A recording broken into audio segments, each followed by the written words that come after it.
Buenos días a todos, un gusto de nuevo saludarlos ahora de manera formal para aquellos que van a ver esta grabación por detrás. Soy Diego Bernardini, ya muchos de ustedes me conocen, así que voy a obviar la presentación. Hoy tenemos un encuentro muy interesante, es el tercer encuentro que hacemos este año, así con carácter abierto, libre, gratuito, con la idea de poder poner temas sobre la agenda que nos involucran a todos y con la idea de llegar a la mayor cantidad de gente posible, de personas posibles. Hoy vamos a hablar de un tema que es realmente el gran desafío de lo que es una vida larga, una sociedad longeva, y tiene que ver con el cuidado. Las estadísticas dicen que la mayor parte de nosotros, en algún momento de la vida, quienes todavía no lo han hecho, porque en mi caso personal ya lo he tenido que hacer y eso no quita que uno tenga que repetirlo, vamos a tener que cuidar o estamos cuidando. Sabemos que muchos de ustedes están cuidando, sabemos que muchos de ustedes han cuidado y bueno, me parece que es un tema que es muy difícil, es incómodo y es extremadamente desafiante, porque tiene múltiples aristas. Tienen las aristas de la persona que es cuidada, a quien tenemos que solucionarle de alguna manera las emergencias que empiezan a aparecer por esa situación del cuidado, lo que se llama la resolutividad clínica del paciente como profesionales de la salud, pero también tenemos que acompañar a la familia. Y particularmente con una figura que es el deterioro cognitivo, donde hay dos, dos flancos, dos espacios muy diferentes en el sentido de que el deterioro cognitivo es progresivo, es invalidante y en algún momento se va a dar la desconexión, si se quiere, entre la persona y la familia. Y también tenemos que preparar, por supuesto, a la familia. Y tenemos que prepararla para muchas cosas, no solo para ese tránsito, para ese momento, sino para el después. Y esto tiene que ver, por ejemplo, con manejar la culpa, manejar el duelo, manejar esa sensación de alivio que muchas veces se siente y que trae culpa, ¿no? O sea, alivio porque ya no tengo que cuidar, porque la solución se resolvió y eso me trae culpa, ¿no? Soy mala persona porque me alivio, porque esa persona querida, ese ser querido falleció. Bueno, como ustedes ven, esto tiene múltiples aristas. No vamos a solucionarlas, a resolverlas, a plantearlas todas en este encuentro, pero vamos a hablar de un espacio o desde una arista muy, muy importante que es la que nos va a traer Luz Karime. Con Luz nos conocemos desde el año pasado, que nos vimos en Medellín personalmente, pero estamos en contacto, nos empezaste a seguir, empezamos a intercambiar ideas y nos conocimos personalmente el año pasado en Medellín, en el Congreso Regional, y ahí y en el medio de ese proceso, vos también me venías consultando por lo que era de alguna manera plasmar en lo que es ese libro de cual vamos a charlar también hoy y que tiene que ver con toda esa experiencia recogida, ¿no? Les cuento un poquito quién es Luz Karime. Luz Karime es abogada, graduada de la Universidad de Los Ángeles, asesora y consejera familiar. Actualmente es colaboradora de la Fundación Alzheimer Colombia, AFACOL. Tiene 20 años de experiencia o durante 20 años ha guiado a personas mayores y a sus familias en la toma de decisiones, la resolución de conflictos y la organización y planificación de asuntos legales. Tras su experiencia personal como cuidadora familiar principal, asesora a las familias frente al diagnóstico de la enfermedad de Alzheimer de un ser querido.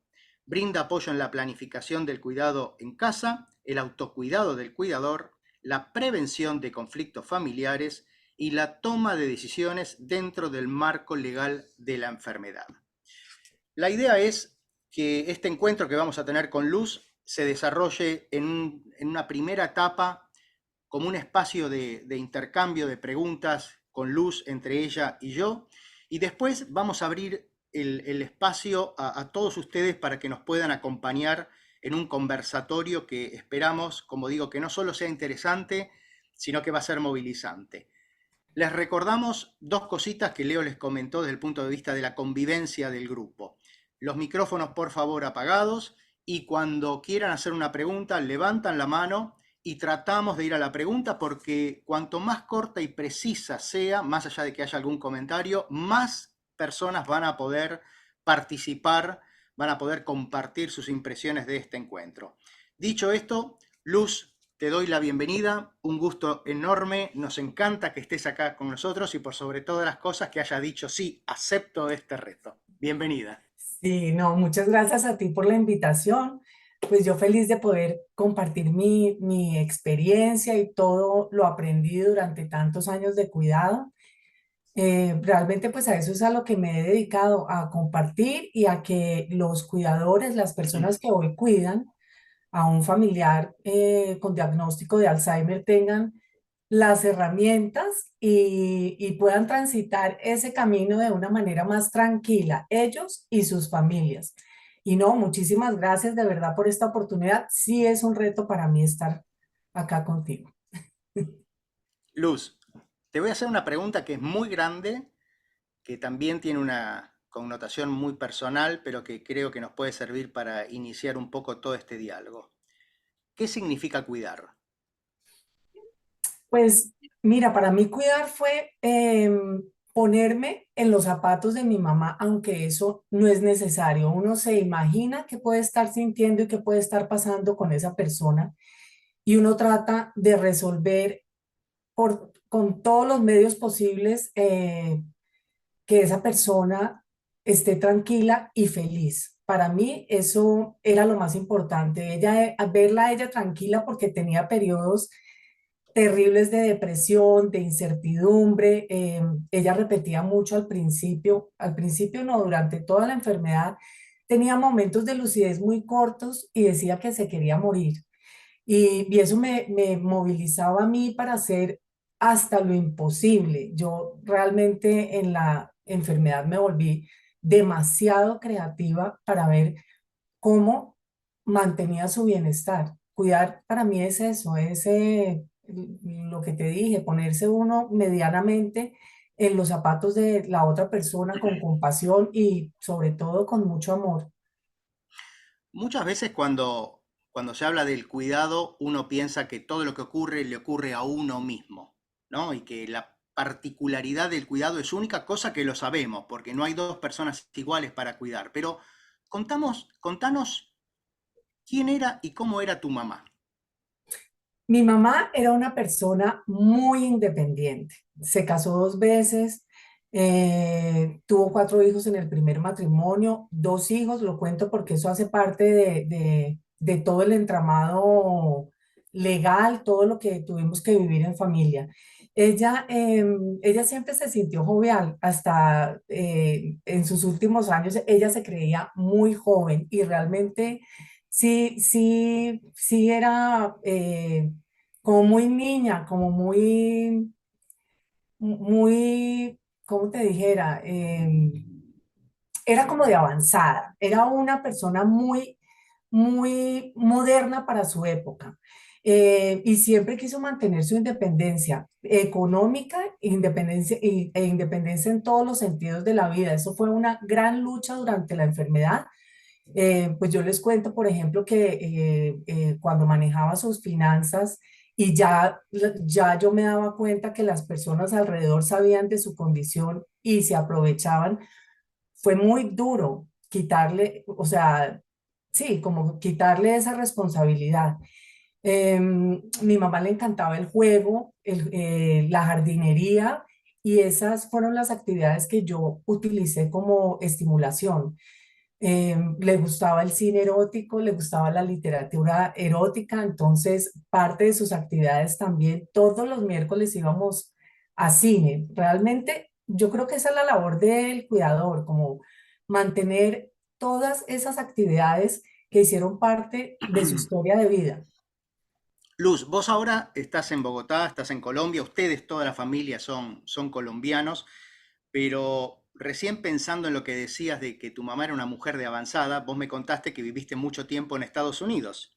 Compartinos por qué viviste en Estados Unidos acompañando a tu mamá, a qué actividad de avanzada para una mujer a ella le gustaba.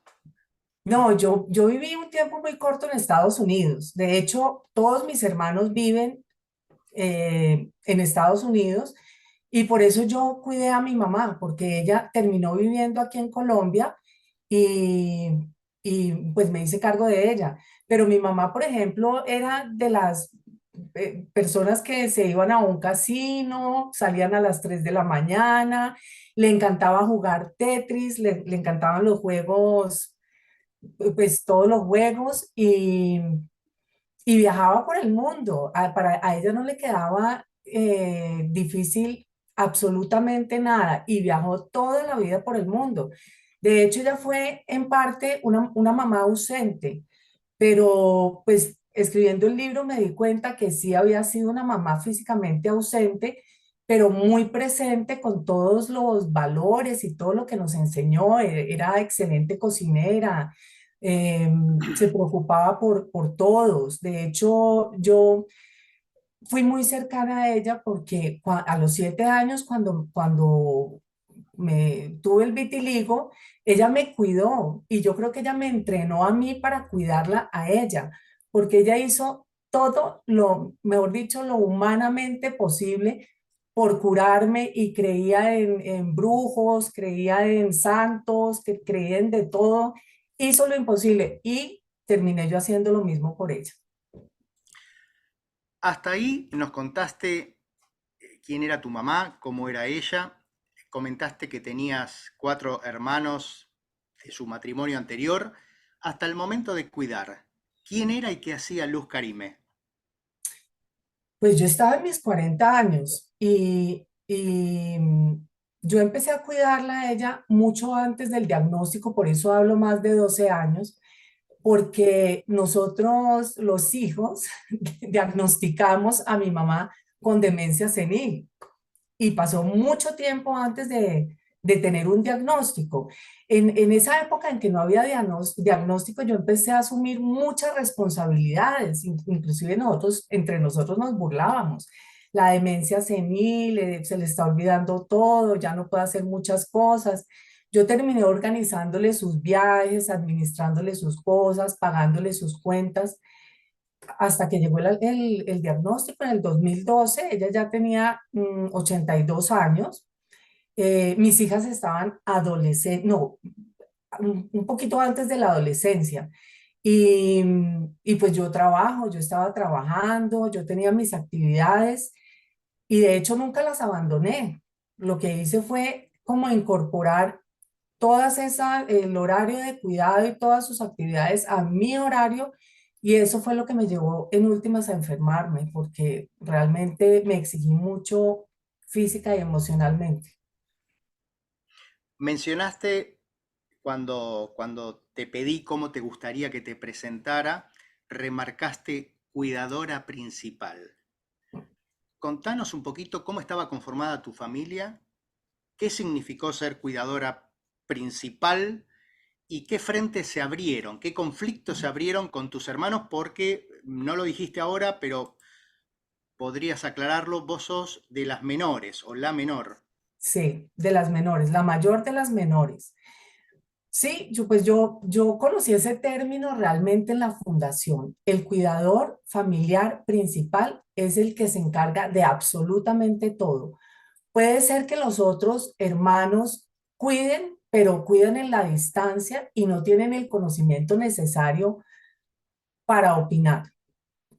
Obviamente todos los hijos queremos participar en el cuidado porque sentimos una obligación, ¿no? Y además, pues que obviamente queremos a la persona, pero el cuidador principal familiar sufre de absoluta incomprensión.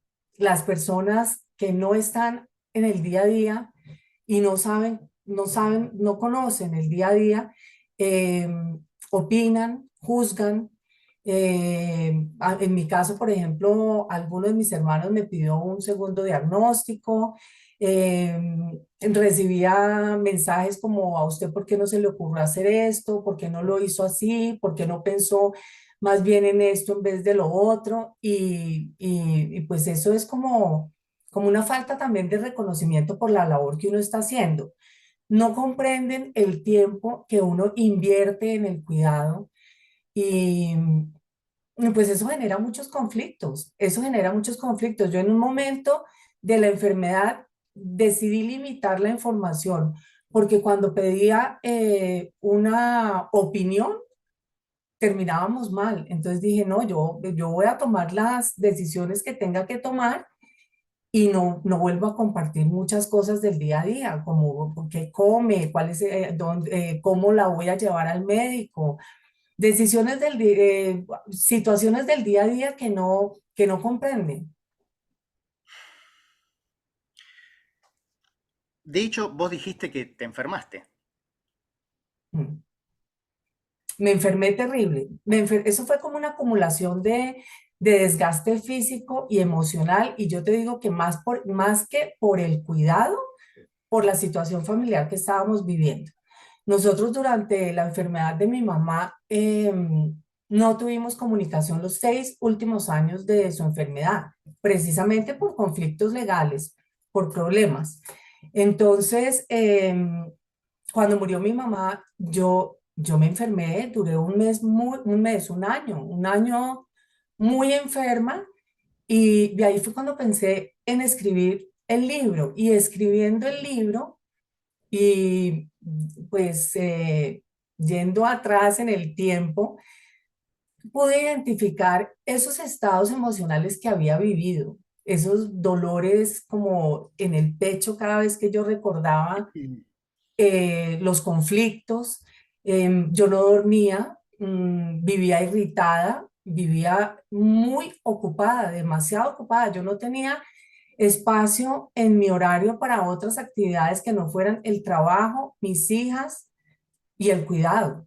Y yo creo que eso fue lo que me enfermó. Si bien lo dejaste o lo pasaste, te lo voy a pedir que se te venga a la cabeza así, bien concreto, como suelen decir los psicólogos, aunque no soy psicólogo. ¿A qué tuviste que renunciar? Pues mira que yo, por ejemplo, yo bailaba y hacía ejercicio y tuve que renunciar a eso porque pues yo pasaba todas las tardes al apartamento de mi mamá para estimularla, para que me viera, para hacer cualquier actividad. Y a las 6 de la tarde empezaba el famoso síndrome del ocaso, y ella se descontrolaba. Entonces yo no alcanzaba a llegar a mis clases, y me tocó renunciar a actividades mías propias porque no tenía tiempo. No renuncié a nada más, no renuncié al trabajo, no renuncié pues a mis obligaciones, a mis responsabilidades. Y yo creo que en parte eso fue lo que me enfermó, debí haberme tomado como más suave el tema del cuidado, y haber sacado espacios para mí. Cuando yo entré a la fundación y conocí lo del síndrome del cuidador, lo que hice fue organizarme, entré a talleres de escritura y empecé a subir todas las montañas de los cerros de Bogotá todos los domingos. Tomé el día domingo para mí, me desconectaba completamente de mi mamá y del cuidado, y eso en algo me sirvió, pero pues es una acumulación de muchas cosas que en últimas por algún lado tienen que explotar. ¿Pudiste haber evitado eso o se Sí, gestionó como se pudo? no, yo pude haber evitado eso si hubiera tenido el conocimiento, pero el problema es que cuando a uno le entregan, o cuento mi caso, a mí me entregaron el diagnóstico, el neurólogo me lo entregó y las recomendaciones fueron escasas. La lista de medicamentos que no manejara, ella todavía manejaba, que hiciera actividades manuales y ejercicio físico, pero no hubo ninguna recomendación para mí. Y eso es lo que yo veo que pasa con los profesionales de la salud. No le entregan a uno la información, entonces uno empieza a cuidar sin conocimiento y a resolver. Mi mamá, por ejemplo, tuvo delirios y alucinaciones y me tocó resolverlas a mí. Llegaron a tal punto que me tocó buscar ayuda, y ahí fue cuando conocí al doctor Robinson Cuadros, que para mí fue un ángel, y obviamente ahí empecé a organizarme un poco, pero sí se puede evitar si uno tiene la información necesaria. Robinson es un gran amigo en común, forma parte de los profesores, de los docentes del diplomado desde el inicio, es una especie de hermano colombiano que tengo y me imagino y sé lo que te pudo haber acompañado. Contanos un poco, primero, vamos a ponerle tiempo, digamos, a lo que fue el cuidado de tu madre cuando vos decidiste, por ejemplo, esta instancia de decir, no comparto detalles con mis hermanos o con el resto de la familia para poder gestionar mejor. Contanos a partir de ahí cómo fue el proceso, cómo lo viviste y a qué desafíos te tuviste que ir encontrando y resolviendo, como bien mencionabas, más allá de los temas médicos, donde lo tenías a Robinson, pero me imagino, como hemos hablado, que tenías temas legales, temas de ir toreando, como se suele decir, a la familia, y temas Mm, personales. sí, pues en el tema legal fue complicado, realmente todo estaba resuelto en la familia, nosotros teníamos pendiente, sin entrar pues en detalles legales, teníamos pendiente resolver dos sucesiones, la sucesión del papá de mis hermanos y la sucesión de mi papá. Y eso lo fuimos resolviendo. em, Antes de tener el diagnóstico y durante el diagnóstico. Entonces realmente no había por qué tener conflicto, pero seguíamos teniendo conflicto. Mm, yo, yo creo que en el momento en que decidí no compartir tanta información, yo viví más tranquila. No sentía la necesidad de opinión de absolutamente nada y las cosas funcionaban. El problema a veces, tenía problemas cuando ellos venían de visita, ellos venían una vez al año y obviamente ellos querían participar en el cuidado y tomar decisiones porque igual tenían los mismos derechos que yo tenía de opinar y de gestionar. Entonces, por ejemplo, le pasaban revista a las enfermeras, varias enfermeras pues se aburrieron y se fueron porque empezaban a recibir órdenes de un hermano o una hermana que no tenía ni idea de lo que estaba pasando pues en el cuidado. Entonces, yo creo que lo que más me afectó a mí como cuidadora fue precisamente la situación familiar. Hasta el último momento tuvimos problemas, ya cuando ya mi mamá estaba postrada en la cama y ya iba a morir, mis hermanos vinieron y ahí tuvimos un momento de encuentro y pudimos resolver muchas cosas. Estuvimos casi 6 días en el apartamento, todos conviviendo y tuvimos oportunidad de hablar y de limar diferencias y fue una oportunidad muy bonita para un nuevo comienzo familiar, porque realmente nosotros fuimos muy unidos toda la vida. Y yo pienso que cuando la enfermedad llega, descompone la familia. Y eso fue lo que pasó en mi casa y eso es lo que pasa en las familias. Yo, si me permiten, voy a poner, como pueden aparecer en las notas, un asterisco, nota del autor o nota del periodista o nota. Yo diría que para uno como médico, cuando me ha tocado gestionar o hacerme cargo de este tipo de situaciones, el aspecto médico yo les diría que es, entre comillas, el menos desafiante, porque el aspecto médico sabemos cómo resolverlo.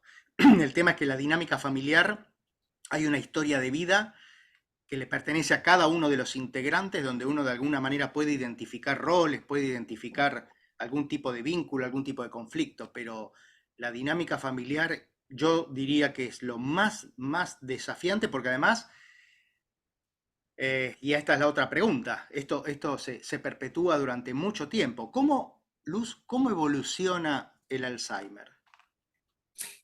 Yo no tenía ni idea que era una enfermedad progresiva y degenerativa. Cuando a mí me entregaron ese diagnóstico, yo dije, no, mi mamá se va a quedar así. Incluso amigos y familiares me decían, dele la cucharadita de aceite de coco, las ramitas de romero, y yo en principio, yo quise curarla. La ignorancia es atrevida. Yo quise curarla y llegó un momento, bueno, también investigué y leí, busqué información y me di cuenta que no podía curarla. Y, la, ul- y inclusive el neurólogo jamás me dijo lo que me esperaba a futuro. Yo como cuidadora, pues fui viviendo, no descubriendo, fui viviendo en el día a día ese deterioro cognitivo y cómo ella iba perdiendo capacidades físicas y mentales. Y eso es doloroso para uno como cuidador. Ahí descubrí que el Alzheimer tiene 7 etapas y afortunadamente en la fundación tuve oportunidad también de participar en grupos de apoyo y yo escuchaba los testimonios de las otras personas y yo decía, no, mi mamá no puede llegar ahí. Y llegaba, poco a poco iba llegando a esos estados y a esas situaciones, a los delirios, a las alucinaciones, a desconectarse. En el momento en que ella se desconectó por completo, para mí fue un dolor muy profundo. Yo estuve un mes muy deprimida, pero igual me di cuenta que ellos van y vienen. Tienen periodos en que están completamente desconectados, pero también tienen momentos de lucidez. Sí fue muy difícil descubrir la enfermedad así en el camino. Vuelvo y les cuento, afortunadamente conocí a Robinson y desde la primera cita con Robinson, él me guió, me dijo que me iba a esperar, me dijo que me preparara también en el tema físico, que me concentrara en hacer terapia física porque poco a poco ellos van perdiendo movilidad y eso fue lo que hice. Y mi mamá llegó hasta el último momento de su vida bailando, caminando y disfrutando de los paseos por el parque, gracias a Robinson. ¿Cómo se vive ese duelo que se va dando con el tiempo? Vos mencionaste un momento que para nosotros los médicos es muy crítico hacerle entender a las personas, al familiar, a quienes cuidan, que en algún momento van a saludar a esa madre, a ese padre, y él o ella les va a decir, ¿y vos quién sos? Ujú. Así fue. ¿Cómo se vive ese duelo? No, durísimo, durísimo. Ese día, esa noche, porque era una noche, 3 de la mañana, mi mamá llevaba muchas noches, como les conté, tratando de huir de las personas que la querían secuestrar. Y la enfermera me llamó, me mandó un video y yo dije, no, yo me voy para allá, me voy a calmarla. Cuando llegué al apartamento, ella estaba completamente descompuesta, despelucada, la vi en un estado lamentable y me miró y me dijo, ¿y usted quién es? No, a mí se me cayó el mundo entero, se me cayó el mundo entero. Yo duré muchos días muy mal. Eso sí, es un duelo, pero de ahí en adelante se presentan tantos otros duelos que uno como que pasa la página y va acumulando ese dolor emocional. Yo creo que esa es la vida del cuidador y uno no busca porque no, el personaje ahí principal es la persona con Alzheimer y uno es un personaje como que no requiere ni de cuidado ni de asesoría ni nada. Yo no busqué un psicólogo, no busqué un psiquiatra, no busqué ayuda porque yo estaba concentrada era en cuidarla a ella. Y a uno nadie lo cuida. Si uno no se cuida, nadie lo cuida. De hecho, varias personas me decían alrededor, es que a ti se te volvió una obsesión cuidar, ¿no? Es que si no cuidaba yo, ¿quién más iba a cuidar?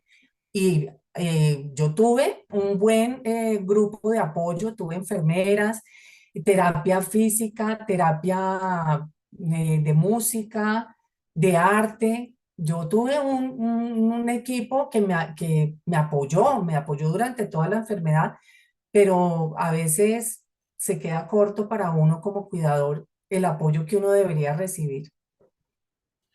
¿Cómo fueron los últimos días?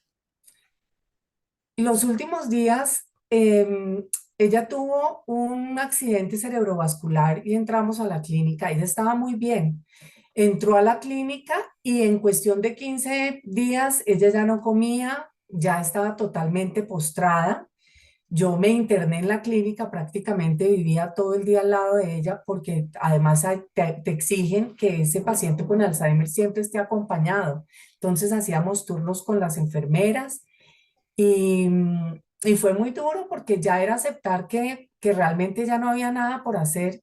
Y eso fue lo que me dijeron el grupo de médicos que la estaban atendiendo. Ya no puede tragar, ya no come, tuvo terapia de deglución, terapia física porque ya no se movía. O sea, le hicieron de todo hasta que me dijeron ya no hay nada que hacer, tiene que llevarla a la casa con cuidados paliativos. Me tocó organizar el espacio en la casa con la cama especial, con el oxígeno, tener la enfermera. Cuando tuve todo listo, me la pude llevar y bueno, ahí esperar a que muriera, así de crudo, esperar a que muriera. Incluso cuando ya supe que iba a morir, yo recuerdo que pensé que le hubiera gustado a mi mamá en este momento. Y entonces, pues llamé a un cura. Yo no soy muy religiosa ni de misa ni nada. Yo llamé al cura y le dije, por favor, mi mamá se está muriendo, necesito que le aplique los santos óleos. Y yo recuerdo que una familiar me dijo, ¿y usted desde cuándo tan rezandera? Yo dije, no, yo no, pero de golpe mi mamá se hubiera querido como esa asistencia espiritual. Y yo recuerdo que esa noche eh, me dijo el cura, me dijo, mañana a las 10 de la mañana paso por el apartamento, y yo toda la noche estuve pensando, ¿qué tal que mi mamá entienda lo que está pasando y piense? Ella tenía una frase muy famosa: no, no me he muerto y ya me están matando. Yo dije, ¿qué tal que mi mamá entienda y de golpe se moleste? Pero bueno, se le aplicaron los santos óleos y yo realmente estaba muy tranquila porque yo varias veces quise que ella se muriera, porque tuvo varios episodios en los que pedía la muerte, quería morir, decía que no soportaba lo que estaba viviendo. Entonces, yo sí quise que ella muriera y no sentí culpabilidad por pensarlo, pero el día que murió sí sentí mucha culpa de haberlo deseado. Luz, ¿qué edad tenía ella cuando falleció? 89. Bien. Y sentiste culpa, dijiste, pero me Sí, imagino que también alivio. sentí alivio, sentí mucho alivio, pero sentí mucha culpa porque deseé tanto. Mira, yo estaba precisamente en talleres de escritura y esa noche escribí esto que les estoy contando y dije, ojalá se muera y se muera rápido, que no tenga que pasar como por esta situación de permanecer en una clínica postrada. Y así fue, y sí sentí culpa, dije, no, lo pedí tanto que se me cumplió, me sentí mal. Una de las cosas que me ha tocado ver y que creo que es una constante es que los familiares que acompañan siempre se quedan con la pregunta si hicieron lo suficiente. Mm. ¿Sentiste que hiciste lo suficiente o que podías haber dado más? No, yo escribiendo el libro me di cuenta que había hecho hasta lo imposible. Tuve tiempo como de revivir cada situación, de analizarla y de darme cuenta de mis errores y también de mis aciertos, porque a veces es difícil uno mismo como reconocer lo bueno que hizo. Realmente lo que pienso es que lo único que no pude controlar fue ese ambiente tranquilo que debía mantener y que me insistía Robinson, me decía, lo más importante es que ella tenga un ambiente familiar sano. No lo tuvimos. No tuvimos un ambiente familiar sano y yo sí creo que eso a ella la afectó muchísimo, muchísimo. No solo se dice, sino que aquellos que lo hemos podido hacer sabemos que la escritura sana. Vos publicaste este libro que tuviste el gusto de obsequiarme. Va por la tercera edición, lo gestionaste todo vos. Ah, ¿en qué te ayudó? ¿En qué te sanó? ¿En qué te curó? No, o sea, para mí la escritura fue una terapia completamente sanadora, como te decía, pude repasar, pude identificar en mis sentimientos y mis emociones de tantos años de cuidado. Em, Como te dije, pude analizar cada momento que había vivido y también tuve la posibilidad durante el cuidado y durante la escritura, de darme cuenta que me había acercado tanto a ella, que la había conocido como mujer y como mamá, porque nosotros tuvimos, y yo lo he visto, que es muy normal, la diferencia de generaciones entre la mamá y la hija. Ella me llevaba a mí 30 años, no, 40 años me llevaba. Y chocábamos mucho, normal, chocábamos mucho, pero pude entender esas situaciones desde el punto de vista de ella, pude conocerla. Tuvimos momentos de conversaciones íntimas en las que pues me contó muchas cosas de su vida. Y yo creo que si no hubiera sido por la enfermedad, yo no hubiera tenido esa oportunidad. Entonces, entre la escritura y el cuidado y haber estado tan cerca de ella, mm, para mí fue una paz espiritual grandísima porque la relación no era muy buena. Y no por mí, era la relación general con todos mis hermanos. Ella era muy distante, ella era de las mujeres que decía, gente melosa, gente amargosa, no quiero besitos, no quiero que me digas que me amas. Era otra generación, ni siquiera nos tuteábamos y ella terminó tuteándome, pero pues porque ya no sabía quién era yo creo, ¿no? Mm. Luz, ¿qué te parece si abrimos el diálogo a comentarios, preguntas que nos quieran hacer quienes nos están acompañando? Recuerden, les pedimos para tener un poquito de orden que levanten la manito, que lo hacen, ahí está Harleni, lo hacen buscando la posibilidad en esos tres puntitos que están ahí arriba. Harleni, adelante. Luz, en verdad me identifico muchísimo contigo porque me pasó exactamente lo mismo, un comentario rapidito. A uno no le enseñan cómo cuidar, sino que me tocó cuidar, no me quedó otro remedio, cuidé a mi mamá, lo hice con mucho cariño, pero igual me enfermé, mi salud colapsó porque entre ensayos y errores, pues tuve que hacerlo. Igual, yo creo que eso pasa en todas las familias, que no existe el apoyo de los hermanos. Yo no tuve el apoyo ni económico ni el apoyo presencial que te ayudara.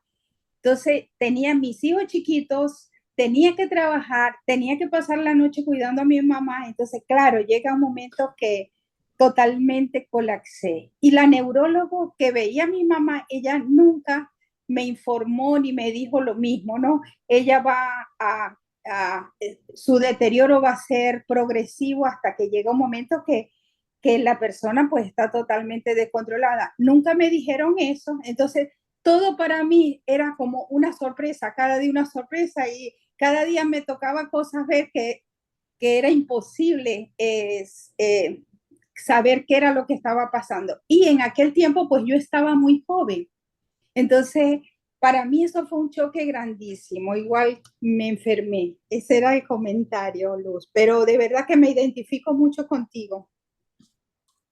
Gracias. Clara, desde Catamarca, adelante.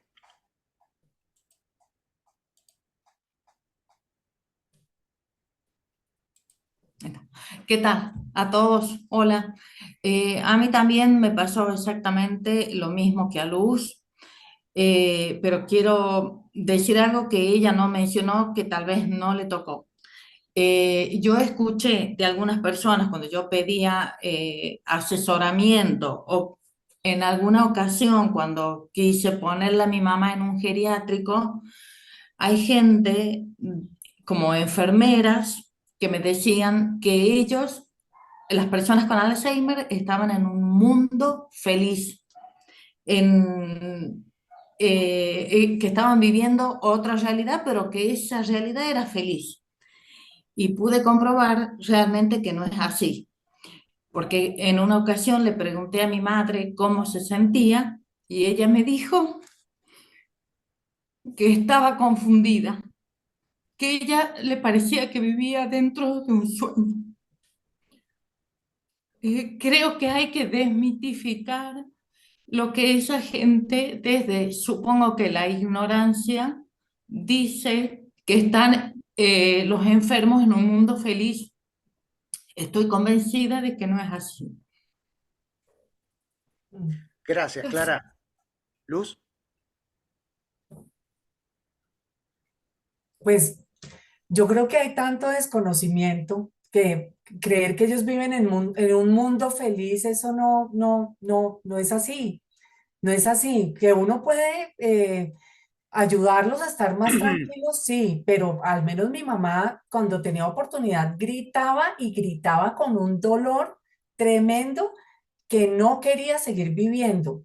Em, Desafortunadamente, yo no sé en otros países, pero aquí en Colombia en el 2012 se reglamentó la eutanasia y como creo que es en el 2016 también se planteó para enfermedades mentales. Y yo creo que si mi mamá hubiera tenido la oportunidad, ella hubiera solicitado la eutanasia.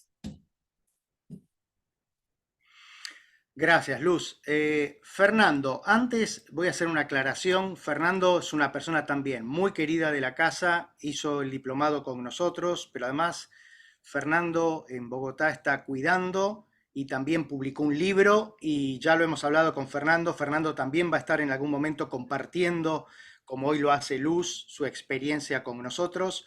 Así que Fernando, bienvenido de nuevo. Diego, gracias, gracias. Me siento como en casa y bueno, compartiendo con todos. Muy corto para Luzca, que sabes, tienes todo mi cariño, mi admiración, somos amigos y siempre he dicho que has cuidado, tu libro es un testimonio de amor, pese a todo lo duro que es, pero quisiera hacerte una pregunta muy específica y es, ¿por qué crees que los médicos y profesionales de la salud no dan los consejos que tanto has mencionado que se necesitan? Y creo que todos los hemos vivido de alguna manera. ¿Por qué crees que se presenta esa situación? Yo no sé, yo creo que de golpe piensan que uno no está en capacidad de entender, puede ser. O incluso, porque lo he visto, los tiempos de consulta son muy cortos. 30 minutos, 45 minutos no es suficiente para para ponerlo a uno al tanto de todo lo que uno tiene que preparar para cuidar. Y, y yo creo que falta de humanidad, falta de ponerse en los zapatos de la familia y de la persona, del mismo paciente.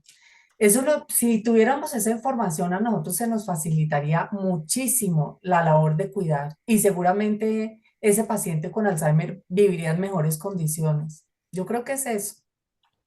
Gracias. Un abrazo. Gracias, desde Guadalajara.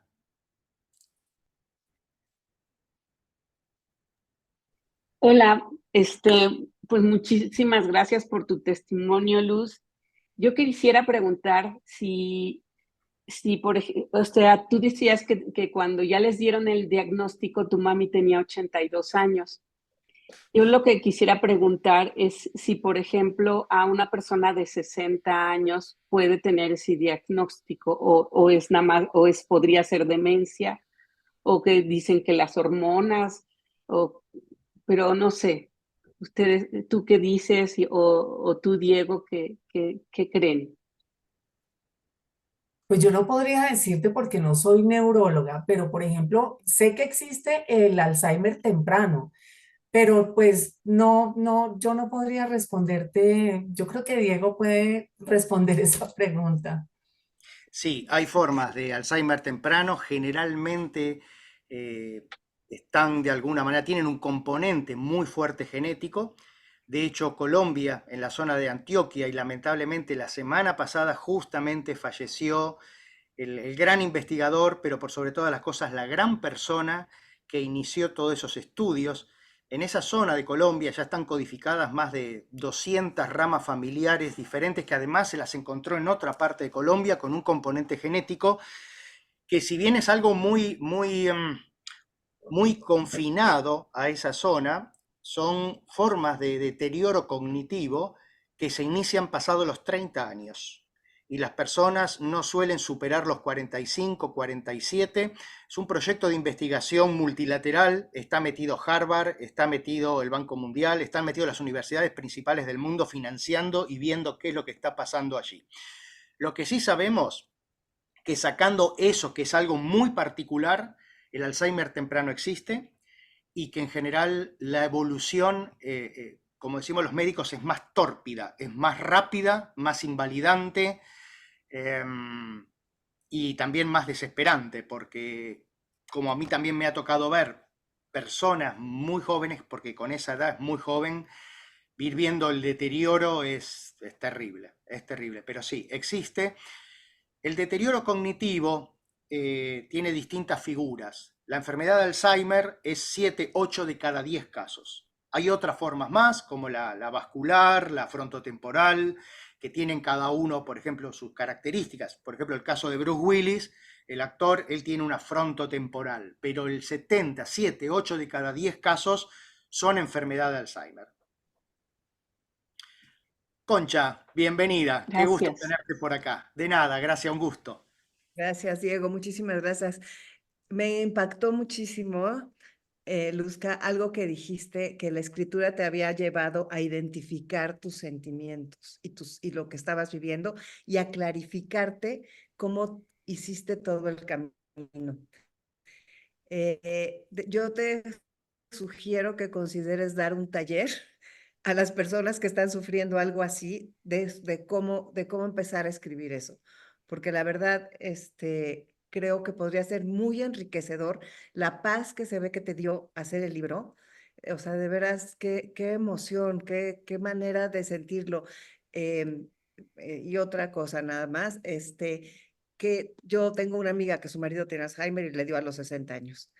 Y lo terrible no es estar con él, sino con ella por cómo lo trata. Y estaba enamoradísima, pero ya no lo aguanta. Entonces, ¿en qué momento el cuidador, si alguien tiene esta respuesta, empieza a maltratar porque ya está desesperada a la persona que cuida? O sea, porque ya el cuidador está, pero desquiciado. Creo que tuve la posibilidad de conocerlos, ¿no? Sí, sí. Sí, pero es que ella ya lo trata, que de veras te sientes tan incómoda a su lado, porque ya es un maltrato. Y él, que ya tiene 6 años con Alzheimer, dice, ¿por qué me tratas así? ¿Por qué me tratas así? Entonces Mira, ¿hay eso algún pasa, consejo? yo veo mucho el maltrato. De hecho, yo le digo a los cuidadores, si no lo quieres hacer o no estás en capacidad de hacerlo, deja que otra persona lo haga, porque cae uno muy fácil en el maltrato. De hecho, yo creo que en algún momento de la enfermedad yo también maltraté a mi mamá. Yo le decía, pero si te he dicho 80.000 veces lo mismo, ¿cómo no te acuerdas que yo venía a recogerte? Y pues ella se ofuscaba, obviamente, y para mí eso pues era maltrato. De hecho, te digo que con ese proceso de escritura también me di cuenta que yo había maltratado a mi mamá. El tema del maltrato, hay dos cuestiones que me gustaría remarcar antes de darle la palabra a Laura. La primera es que el maltrato está comprobado, se hace en relaciones muy cercanas y de alta intensidad de contacto. Y en ese sentido el cuidado cumple todos los requisitos. Por eso la importancia de darle el respiro al cuidador. Hay programas de respiro al cuidador, porque además también sabemos que muchas veces el cuidador se muere antes que la persona cuidada. Esto también lo sabemos y hay muchos casos. Laura, adelante. Hola, buenos días. Un gusto estar aquí con ustedes. Luz Karime, un placer. Lo primero que te quiero decir es que es gracias. O sea, me has dado luz. Yo estoy en este camino hace relativamente poco. Yo tengo una mamá de 74 años que tiene afasia primaria progresiva. Es un diagnóstico que es de muy difícil manejo y hemos tenido muy poca información.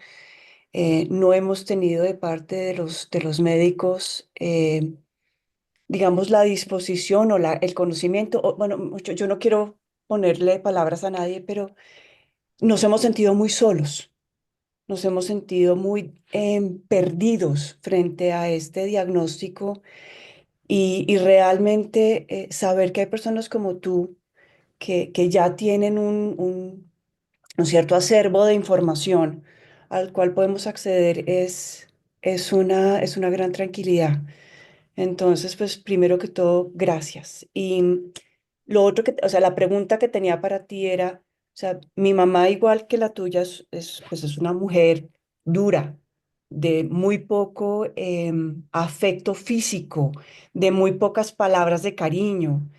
Y eso ha sido muy difícil de manejar para mí, porque ella en este proceso ahora ama a todo el mundo, ama al profesor de gimnasia, ama a la cajera de Carulla. Y conmigo no tiene una palabra amable, no tiene un agradecimiento y uno se desvive por ellos, pero llega un punto en donde la reserva emocional que uno tiene ya no da. Entonces, pues yo quería preguntarte, ¿tú cómo manejaste eso? ¿Tú cómo pudiste pasar de querer a tu mamá como era a querer a esta nueva mamá? Que es lo que a mí en este momento me está costando mucho trabajo.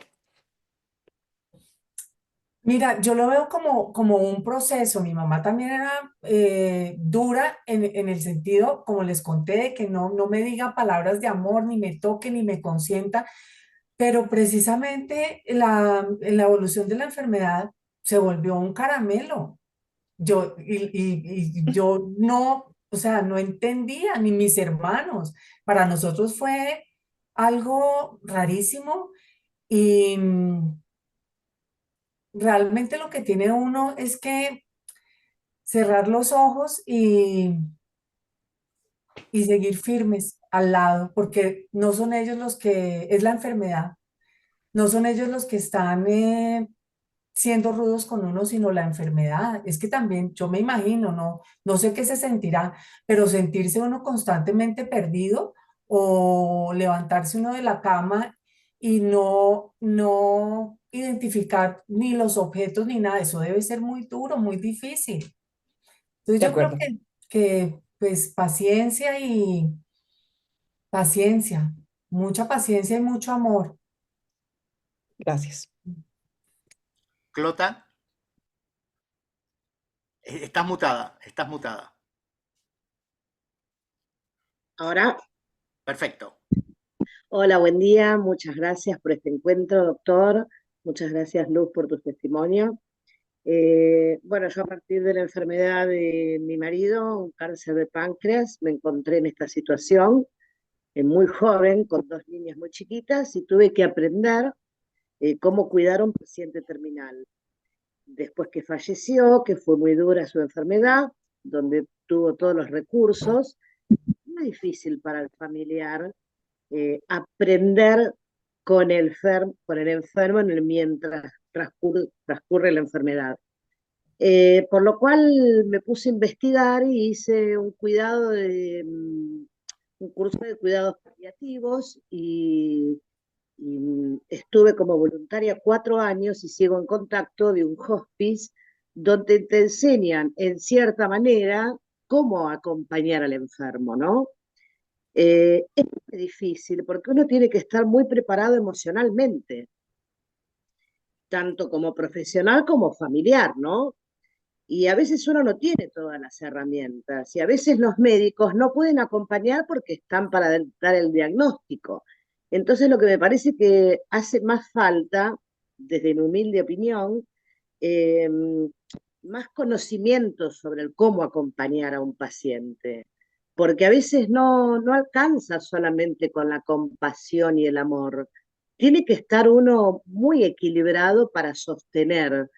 Y bueno, y también lo que se aprende en estos casos, a mí personalmente y a mis compañeros de hospice, eh, es que uno aprende del paciente cada cosa que le pasa en el transcurso de la enfermedad.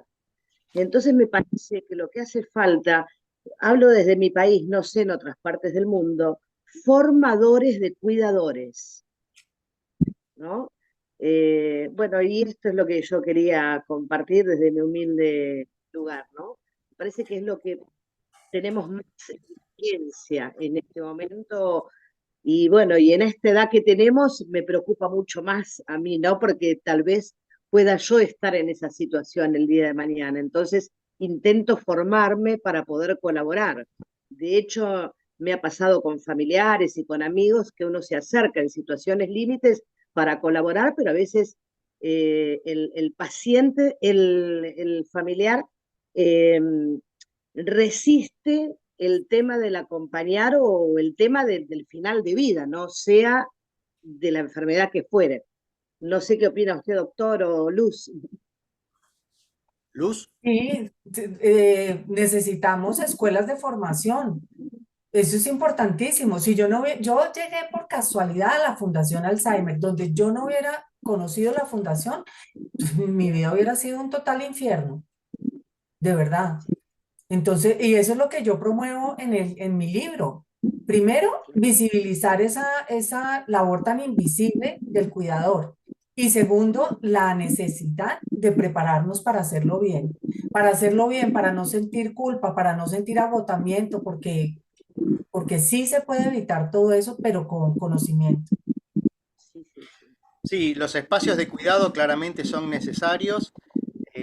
Hay muchos y hay por todos lados. Lo que justamente ahora nosotros estamos identificando, y no somos los únicos, pero claramente creemos que es un espacio muy importante y por eso este año, justamente la semana pasada, acabamos de terminar la primera edición, el seminario de humanización en el cuidado, porque, porque es muy fácil, digamos, es más simple aprender cómo darle de comer a una persona, cómo ayudarla a vestirse, cómo asearla, que la parte humana. La parte humana, a veces uno, como decías vos, lo da por enterado, la compasión, la empatía, pero no solamente queda ahí. Y justamente acabamos de desarrollar un seminario sobre humanización que lo vamos a repetir porque fue muy lindo, muy interesante. Y bueno, sí, esto no es lo que se viene, esto es el ahora y lo que se viene, pero esto es decir, el futuro llegó. ¿Mm? Claro, total, sí, sí, sí. Yo estoy muy interesada en este tema. Bien, bien, bien, seguramente va a llegar la información en su momento. Andrea, bienvenida, ¿cómo estás?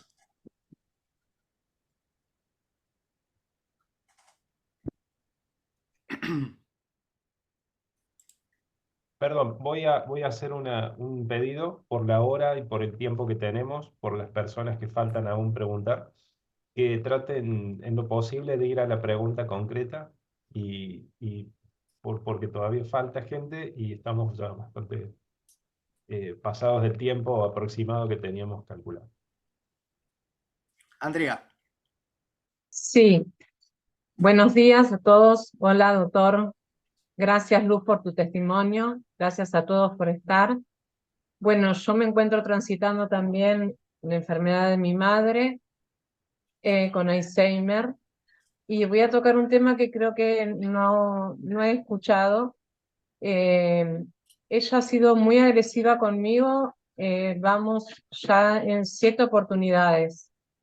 Y en una de ellas estábamos en mi casa y he tenido que correr a cerrar la llave de la puerta de mi casa, ya que yo me dedico a cuidarla yo sola.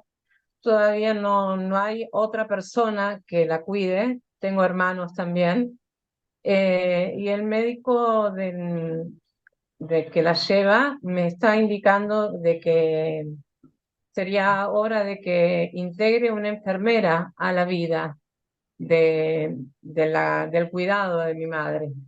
Y uno nunca se decide a cuál es el horario en que entraría la enfermera a cuidar a mi madre. Siempre uno se pone como prioridad, ¿no es cierto? Como que no delega, como que no suelta el control, como que cuesta soltar el control. ¿Cómo sería eso? Gracias. Pues yo en principio no tuve enfermeras, yo tenía una persona que me acompañaba, que la acompañaba a ella, le hacía el aseo del apartamento y le cocinaba. y poco a poco me fui dando cuenta que necesitaba vigilancia 24 horas, entonces fui incorporando las enfermeras y yo creo que eso es de gran alivio para uno como cuidador, porque uno sabe que hay una persona, ahora yo luché mucho con las enfermeras porque también me di cuenta que no estaban preparadas para cuidar a una persona con enfermedad de Alzheimer. Entonces yo lo que hice, que es lo que cuento en mi libro, fue preparar a las enfermeras en la Fundación de Alzheimer Colombia para que pudieran cuidar a mi mamá.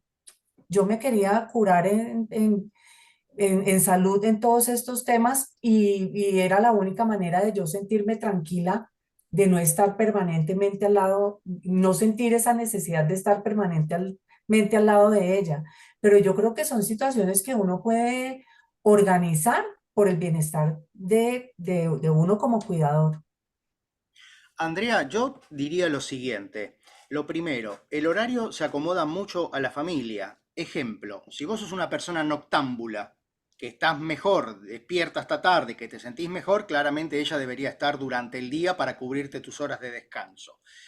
Lo que es relevante ahí es que vos tengas tu descanso, porque vos también sos cuidadora principal. Eso es lo primero. Y lo segundo que yo te diría es lo siguiente. Muchas veces, particularmente entiendo que estás en Argentina, el recurso enfermera es un recurso caro, es un recurso que hay que pagarlo y muchas veces lo que uno necesita es un soporte de sostén, alguien que no es necesario que tenga la calificación de enfermera, que ya de por sí es caro, sino alguien que sea un cuidador, un asistente gerontológico, que te dé ese apoyo, lo cual puede hacer que vos puedas gestionar mejor también el tema financiero, que es clave en todos lados, en todos lados. Entonces, yo iría pensando esas dos posibilidades, ¿eh? Muchas gracias. En Argentina hay un registro nacional de cuidados.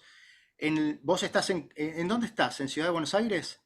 En provincia de Buenos Aires. Provincia. Bueno, ahí hay un sistema, si no después me consultás y veo cómo orientarte, pero hay un registro nacional de cuidadores donde uno puede acceder y como te digo, son mucho más accesibles que un personal de enfermería, ¿no?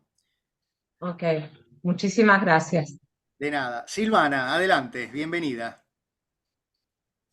Hola, ¿qué tal? Buen día a todos. Bueno, mi caso no es mío directo, porque no es de un familiar, sino de una amiga. O sea, yo tuve a mi mamá hace años, falleció en el 2002. Mi mamá, como alguna de las chicas que dijo, me llevaba 40 años porque me tuvo mi papá mucho más grande y tuvo Alzheimer de los 80 a los 87 que falleció. Pero como yo tenía que trabajar, no hubo más remedio que ponerla en una institución sencillita, modesta, tener que pagarlo porque el sistema nacional o el sistema de PAMI y todo lo demás, tuve un mes buscando a ver dónde la podía poner y no había forma. Que el psiquiátrico no, porque no era para psiquiátrico. Que el geriátrico no, porque no era para geriátrico, no había lugar. Así que bueno, lo tenía que solucionar, porque en PAMI me decían que mis hijos, que ni siquiera eran adolescentes, yo tengo 3 hijos, que le cambiaran ellos los pañales a mi mamá, que eran los que estaban en la casa, a locura total. Bueno. Pero mi mamá se lo tomó muy tranquila. Mi mamá siempre conmigo fue muy controladora, hija única, muy miedosa,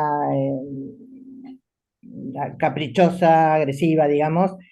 Pero en el lugar donde estaba era una santa, así que dije, bueno, genial, la querían, la adoraban, ella limpiaba, hacía cosas, así que yo, bueno, el deterioro fue de a poco, cada vez mayor y después nos empezó a desconocer cuando lo íbamos a ver. Pero bueno, eso fue tranquilo, o sea, no fue lo que estoy viendo de mucha gente que cuida en su casa a un familiar, que es dramático. Yo creo que es dramático. Eh, la situación que tengo ahora y que le quiero consultar a Luz sobre todo, a ver cómo se puede encarar. Tengo una amiga desde los 4 años, tenemos 70. Fuimos al colegio juntas, nos conocemos, somos un grupo de 4 que vivíamos en el mismo barrio, fuimos a la misma escuela, nos conocemos todos. Yo más todavía porque yo iba y venía a su casa, como yo era hija única, ellos eran más, Mi mamá ya era viuda y todo, vivía en su casa, íbamos y venían. Le conozco absolutamente todo. Pasé vacaciones. ¿Qué pasó? Escuché unos ruidos raros. Em, yo vengo notando cosas desde hace tiempo. Así, estoy comprobando que como dicen que se empieza a manifestar la enfermedad 10 años antes, lo estoy comprobando, porque ella tuvo una vida muy independiente, por más que estaba con los padres, mantuvo a los padres, era docente, trabajó, se jubiló, laburó mañana, tarde y noche, se jubiló, viajó, o sea, hizo un montón de cosas. Pero yo empecé a notar cosas leves, olvidos, desorientación con el auto, ella tiene auto, manejaba el auto, de a poquito, de a poquito a poquito. El 2020, que fue acá en Argentina, fue un encierro total, horrible, estaba como loca, furiosa. Eso creo que lo fue incrementando. Y además tenía un hermano con Parkinson, del cual se hizo cargo, no viviendo con ella, pero están cerca y bueno, siempre, hermano con familia, esposa, hijos, pero ella se hizo cargo. Entonces lo cuidaba, lo atendía, lo llevaba, lo traía, lo llevaba a computación, lo llevaba acá, lo llevaba allá. Yo la veía en momentos agresiva con él, hasta llegar a pegarle, con situaciones que ella creía que eran a propósito. Digo, te necesitas respaldo psicológico cuando se podía hablar con ella. Bueno, falleció hace un año y medio. Cada vez esto fue incrementándose más, más, más, más. Ella vive sola, la cuñada, que ahora es viuda, es la que se ocupa, porque ya no puede manejar dinero, ya no puede tomar turnos médicos, no pasa nada. Elemental, ¿no? Está en su departamento, va la señora que la ayuda a limpiar, va otra señora, le puse una señora 2 horas, 2 veces por semana para que la entretenga. Y no hace ninguna otra actividad, ni recreativa, ni de apoyo cognitivo, algo que la frene, no sé. Pero la cuñada puso un límite con las amigas, estas que nos conocemos hace 1000 años, tiene varios grupos de amigas, nombró una referente, si queremos saber algo, ya le tiene que decir algo y no podemos acceder a nada. Las amigas están, dijo, para sacarla a pasear, para ir a tomar un café, para acompañarla, o ir un rato a la casa, pero no para opinar.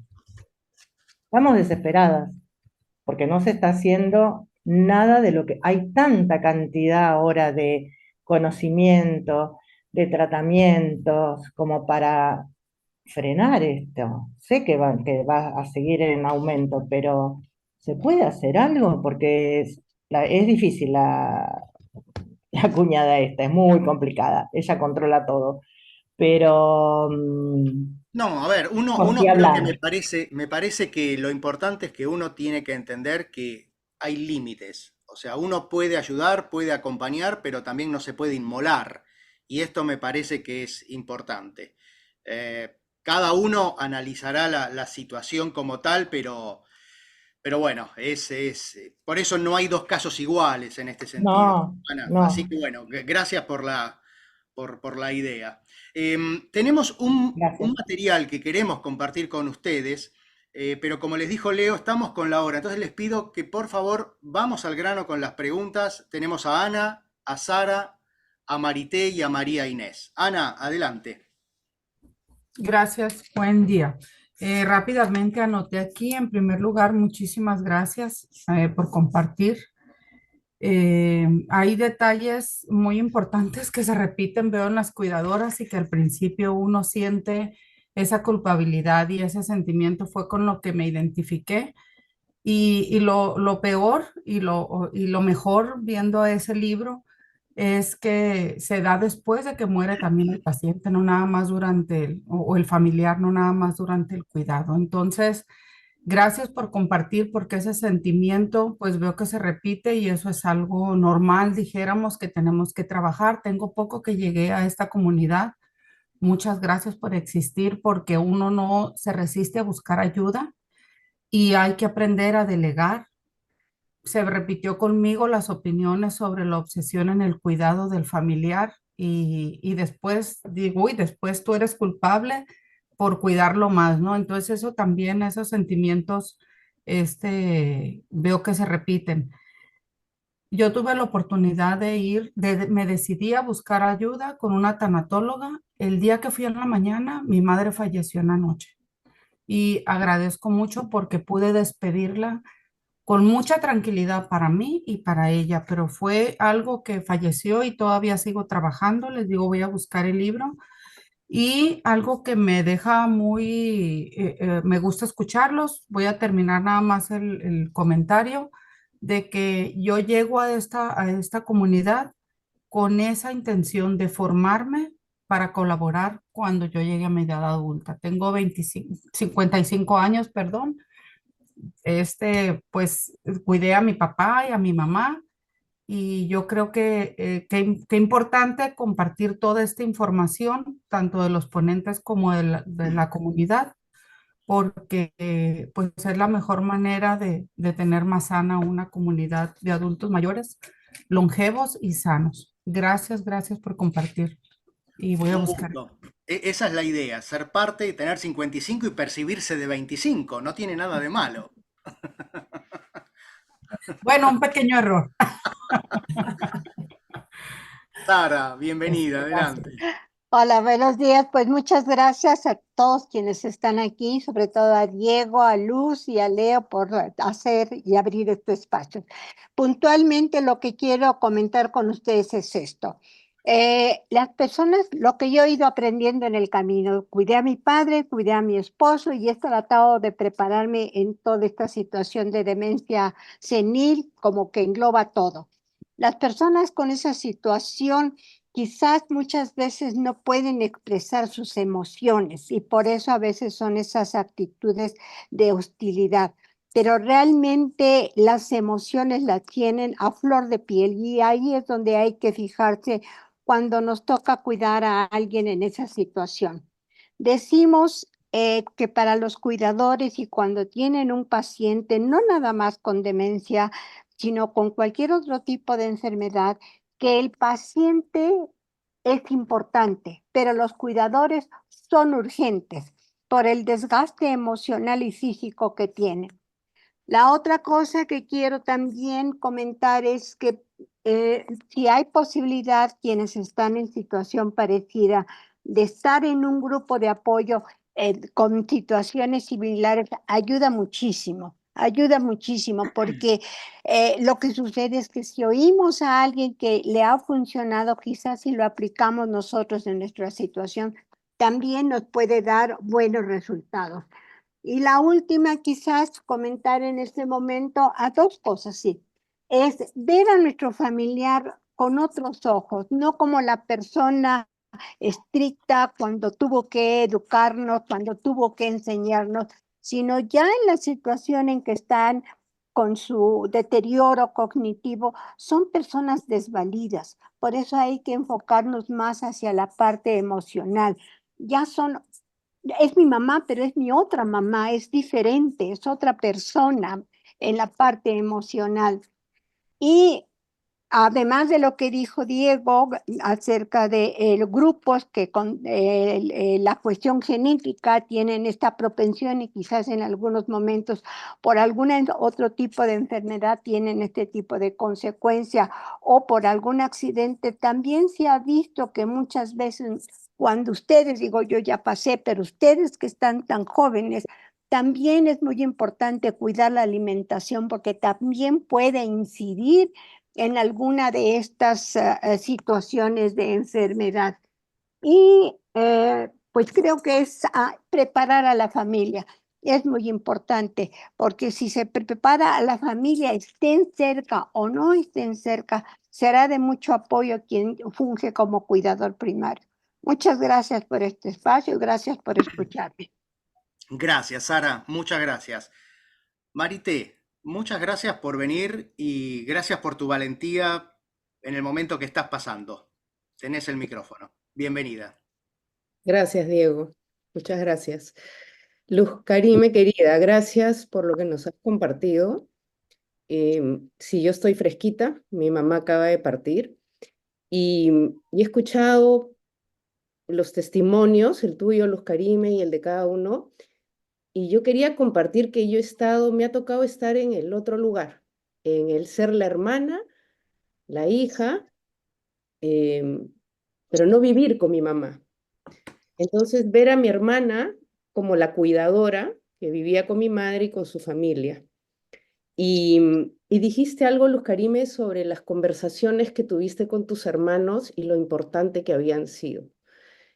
Y creo que eso es algo para fomentar y para construir antes de que un familiar esté en la condición. Mi mamá tenía cáncer y el deterioro cognitivo, y me ha sido muy difícil acompañar desde el no vivir con ella, no ser la cuidadora principal.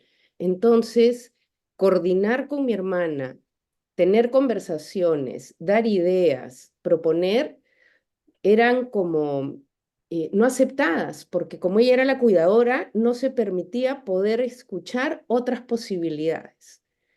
Entonces, yo opté por ocuparme de la parte financiera, ayudar en la parte financiera y acompañar a mi mamá visitándola, estando 2, 3, 4 horas a su lado, poniéndole música, como desde el lado amoroso, porque fuimos construyendo también juntas durante los últimos 10 años la sanación entre nosotras, ¿sí? El acercamiento, porque también una madre que viene de otra generación, que era exigente, que no era cariñosa, y eso me tocó, pero me hubiera encantado, y ahora nos toca con mi hermana tener otras conversaciones. Cuando ya mi mamá se fue, hay un testamento, ¿cómo vamos a coordinar? Pero me quedo con esta reflexión de qué importante en las familias, los hijos, el promover las conversaciones desde un lugar que construyan, desde un lugar de que no perder de vista de que nos importa lo mismo, que nos importa el padre, la madre, el familiar, el amigo que está en esa situación y cómo lo cuidamos juntos, abiertos a escucharnos. Porque nos pasan cosas también a los que también queremos cuidar y no somos los cuidadores que están al lado de la persona. Entonces quería compartir lo que me tocó a mí y todavía estoy en este proceso. Gracias. Gracias, Marité. Como les comenté, tenemos un videíto que queremos compartir con ustedes. Llevamos 1 hora y media. Esto da para mucho, por supuesto no se va a agotar y por eso tenemos pensadas otro tipo de actividades. Pero antes del video tenemos la mano de María Inés. María Inés, encarecidamente te pido por favor brevedad y vamos al videíto y vamos a ir cerrando entonces el encuentro de hoy, donde ya fíjense que nos fuimos ya más de media hora por delante. Adelante, María Inés. Sí, gracias, gracias. Voy a hacerlo más breve. Ante todo, Luz Karime, muchas gracias por compartir tu experiencia, tu libro. Bueno, concretamente quiero saber si está disponible. Pienso recomendárselo a unas amigas que están pasando por ese proceso. Y nada, yo creo que ya todo, lo más importante ya creo que se ha hablado y ya estamos sobre el tiempo. Yo ya gracias y también conocer las redes, en qué redes se te puede, pues si estás publicando, ¿sí? Y no, simplemente dar las gracias. Y ante todo yo digo que el autocuidado es importante prepararnos porque no sabemos a quién nos toque. Yo fui cuidadora, pero por fortuna superé todo, saqué un aprendizaje y ese aprendizaje lo estoy aplicando y me estoy preparando para ser primero mi cuidadora. Gracias. Gracias, María Inés. Luz, ¿dónde conseguimos tu libro? El libro. En Colombia lo consiguen en la Librería Nacional, en el Fondo de Cultura Económica, en la librería Books, en Buscalibre. En Buscalibre lo pueden conseguir para México, Estados Unidos, España, Suramérica. Y mi Instagram es LK Saleme. Luz K. Saleme, perdón. Escríbelo en el Luz K. chat, por Saleme. favor. ¿Lo puedes escribir en el chat? Busca. No quiero meter mal el dedo. En Leo, todo caso, sí. dale. Después, Eh, Macarena, si querés ponerlo en el chat, así todos lo ven. ¿Estamos para compartir el Está listo el videito? video, sí, sí, sí. Vamos con el Ay, videito ok. y cerramos el encuentro de hoy.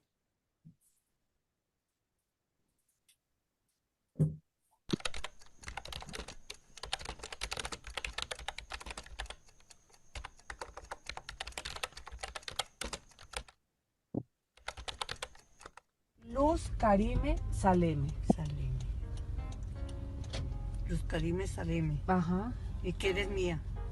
Pues tu hija, amor mío. ¿Mi hija? Sí, ¿cómo te parece? Ah, maravilloso. Maravilloso, maravillé. Maravilloso. Nos parecemos, ¿no? Luz Karime Saleme. Saleme, Correa. Mi hija. Correa, Mi hija. tu hija. Ay, qué dicha. Sí, amor. Yo también vivo feliz de ser tu hija. Ay, ¿Y tú? ay, no, imagínate. Sí. Qué dicha. And think of me, and soon I will be there to brighten up even your darkest night. You just call out my name, and you know wherever I am, I'll come running to see you again.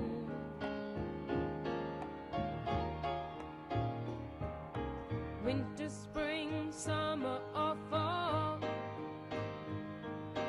all you have to do is call, and I'll be there. No sé qué se llama. Noelia. Hola, pero eso sí es como raro que inventaran esa canción con un nombre tan extraño como el mío, ¿no? Sí, ¿Sería que estaba enamorado el tipo? Sí. ¿De quién? posiblemente. ¿Enamorado de quién? De mí, Puede ser. Nino Bravo. Nino Bravo. ¿Por Puede qué, ser. por qué exactamente el nombre mío? Sí. Está raro. Que no es Común. común. Mm. Que digan que Clara, Luz Karime, Alexandra, Adriana, Sí, pero Noelia. no, nombres que se ven comunes, pero el nombre mío no, el nombre mío es mío. Yo no he conocido ninguna Noelia. You just call out my name, and you know wherever I am, I'll come running, yeah, to see you again. Bueno, lindo, interesante, movilizante, emocionante. Luz, ¿qué decirte? Gracias por habernos acompañado. Quiero dejarles, para aquellos que les interese también el tema, me imagino, Luz, que la conoces. Hay una película que está accesible en YouTube que es Bicicleta, Cuchara, Manzana. Esa es una de las preguntas que hacemos los médicos en uno de los tests para evaluar deterioro cognitivo. Les damos esas tres palabras, esos tres elementos a una persona y se las pedimos que las repitan unos minutos más tarde. Esa película relata el proceso de diagnóstico, comunicación y seguimiento de la enfermedad de deterioro cognitivo de Pascal Maragall, que fue el alcalde de la ciudad de Barcelona durante las Olimpiadas del año 92. Fue una figura política muy querida, muy aceptada, fue quien puso a Barcelona en el mapa de las ciudades europeas. Y esa película, Bicicleta, Cuchara, Manzana, es utilizada, nosotros la utilizamos mucho en el diplomado, en nuestros cursos, tiene acceso abierto y es muy linda, es muy interesante. A mí me tocó estar en casa de Pascal hace ya unos cuantos años, dialogando con la mujer, justamente.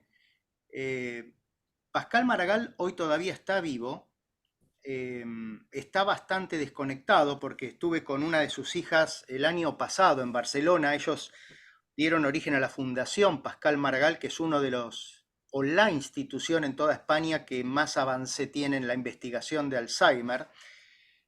Y justamente hablaba con una de sus hijas, me contaba un poco cómo estaba, y paradójicamente la mujer, la señora, falleció ya hace unos años, así de golpe, de un día para el otro, justamente comentando esto, ¿no? Que a veces el cuidador fallece antes que la persona cuidada. La película se llama Bicicleta, Cuchara, Manzana, es del 2010, búsquenla en YouTube, es muy interesante.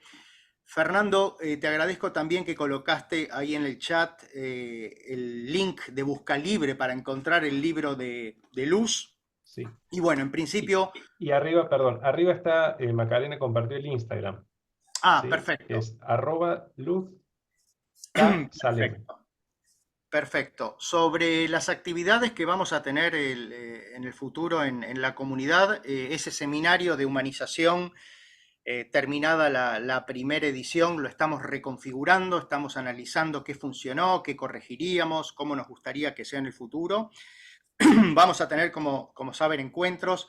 La nueva edición, para los que nos preguntaron del diplomado, empieza ahora el 9 de octubre y ya tenemos 50 personas inscriptas para esta nueva edición. Así que, en todo caso, para los que quieran, nos escriben y vemos si puede entrar alguien más, y si no, la próxima edición comienza en abril del 2025. Y ahora sí, Luz, agradecerte mucho que hayas estado con nosotros, que nos acompañes. Vos sos parte del diplomado, sos parte del curso del seminario, bueno, y vas a seguir siendo parte como muchos de los que están aquí acompañándonos y que ya están convencidos de que espacios como este son para que crezcamos entre todos. No, muchas gracias a ti por esta invitación y por esta oportunidad de compartir mi historia.